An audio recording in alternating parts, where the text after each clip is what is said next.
Bengali কুইজিনে আপনাদের সবাইকে স্বাগত। আশা করি আপনারা সবাই ভালো আছেন, আমরাও ভালো আছি। আজকে আপনাদের আমি তৈরি করে দেখাবো চিকেন দো পেঁয়াজা। তার আগে আপনাদের একটা কথা আমি বলে রাখি, আমি এর আগে ম্যারিনেশনটা আপনাদের পুরো দেখিয়েছি। আমার ক্যামেরাটা অফ হয়ে গেছিলো, ওই জন্য আমি দেখাতে পারিনি। এখন দেখছি ক্যামেরাটা একদমই অফ হয়ে গেছিলো। আবার আমি আপনাদের নতুন করে দেখাচ্ছি। ম্যারিনেশনটা তো দেখানো যাবে না, এই জন্য আমি কী কী দিয়ে করেছি আপনাদের বলে দিচ্ছি। 2 চামচ টক দই দিয়েছি, 1/2 চামচ শুকনো লঙ্কার গুঁড়ো দিয়েছি, 1/2 চামচ হলুদ গুঁড়ো দিয়েছি, অল্প একটু নুন দিয়েছি, একটু সর্ষের তেল দিয়েছি, আর অল্প 1 চামচ মতো জিঞ্জার গার্লিক পেস্ট দিয়েছি, আদা রসুন পেস্ট দিয়ে আমি ভালো করে মেখে রেখে দিয়েছি এটাকে। এবার আমি কড়াটা গরম হয়ে গেছে, এর মধ্যে সাদা তেল দিয়েছি, দিয়ে পেঁয়াজটা ভাজতে দিয়েছি। পেঁয়াজটা খুব এ করে ভাজবো, সোনালি করে ভাজবো। অন্য মাংস যেরকমভাবে ভাজি তার থেকে এটা একটু কড়া করে ভাজতে হবে। এটাও আমি দেখিয়েছিলাম, ক্যামেরাটা অফ হওয়ার জন্য এটা হয়নি, আবার আমি নতুন করে বলে দিলাম তাই আপনাদের।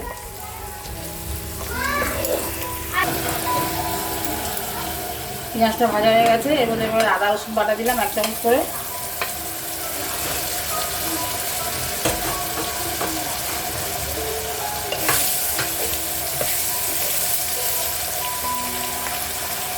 আদা রসুনটা ভালো করে ভেজে দিই।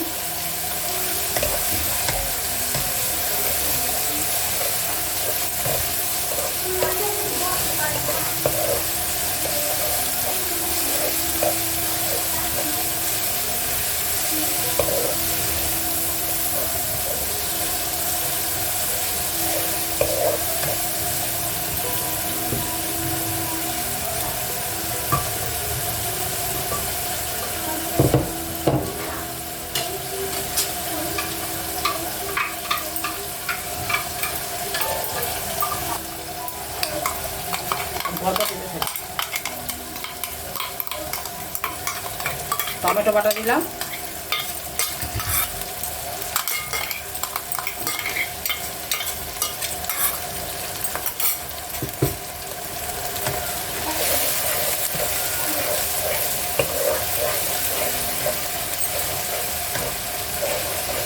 টমেটোটা একটু নাড়াচাড়া করে একটু ভাজা ভাজা হলে তারপর আমি মশলা দেবো।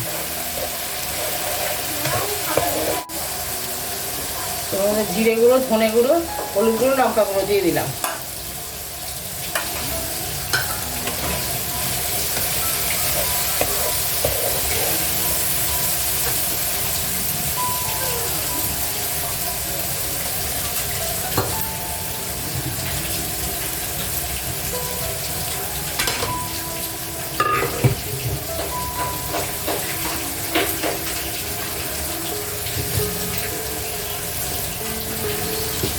বাটিটা একটু জল দিয়ে দিলাম।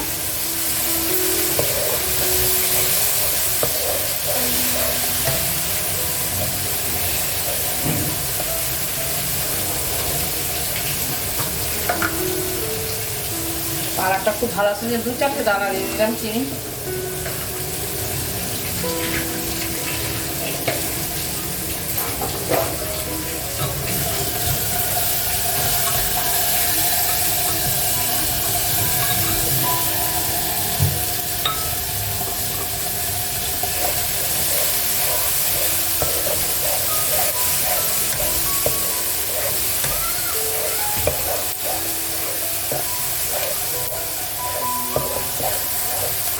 এবার আমি ম্যারিনেট করা মাংসটা দিয়ে দিলাম।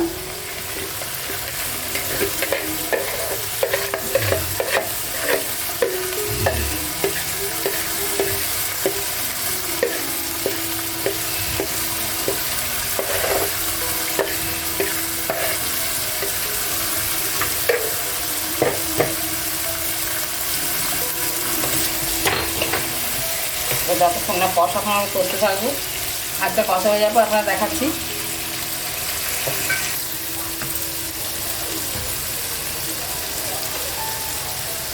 এবার আমি আন্দাজ মতো নুন দেবো।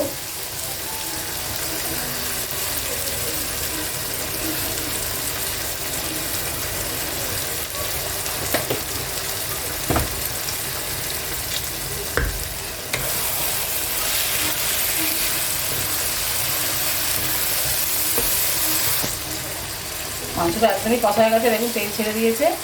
এবার আমি এতে জল দিয়ে দিচ্ছি আপনাদের মতো।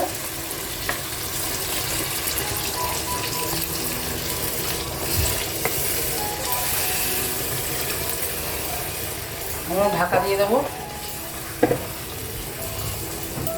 খানিক্ষণ পর আপনাদের দেখাচ্ছি।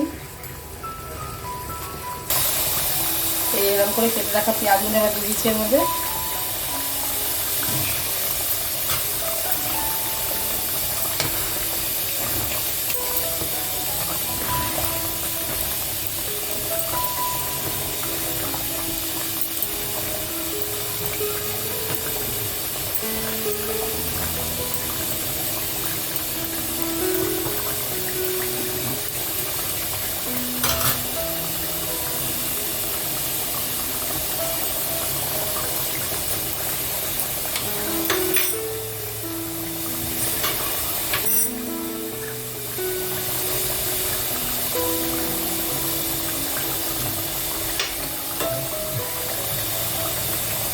গরম মশলা গুঁড়ো দিলাম।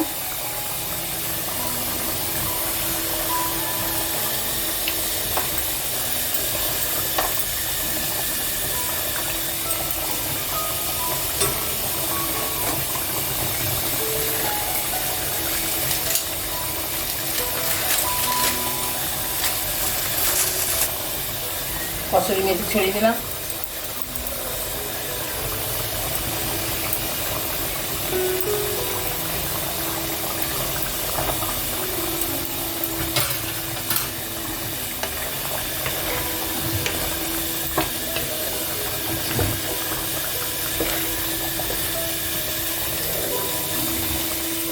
আর 2-3 মিনিট পর আমি নামিয়ে দেবো, তারপর পরিবেশন করে আপনাদের দেখাচ্ছি। আমার চিকেন দো পেঁয়াজাটা করা হয়ে গেছে, রান্না করা হয়ে গেছে। আমি নামিয়ে পরিবেশন করে আপনাদের দেখাচ্ছি। আমি যেরকম রান্না করলে এরকমভাবে রান্না করবেন, আশা করি আপনাদের খুবই ভালো লাগবে। খুব সহজ পদ্ধতি, খেতেও খুব সুস্বাদু। যদি আপনাদের ভালো লাগে আমার চ্যানেলটা লাইক দেবেন, সাবস্ক্রাইব করবেন, রান্নাটা সবার মাধ্যমে শেয়ার করবেন। আপনারা সবাই ভালো থাকবেন, সুস্থ থাকবেন। ফিরে আসবো অন্য কোনো রেসিপি নিয়ে। নমস্কার।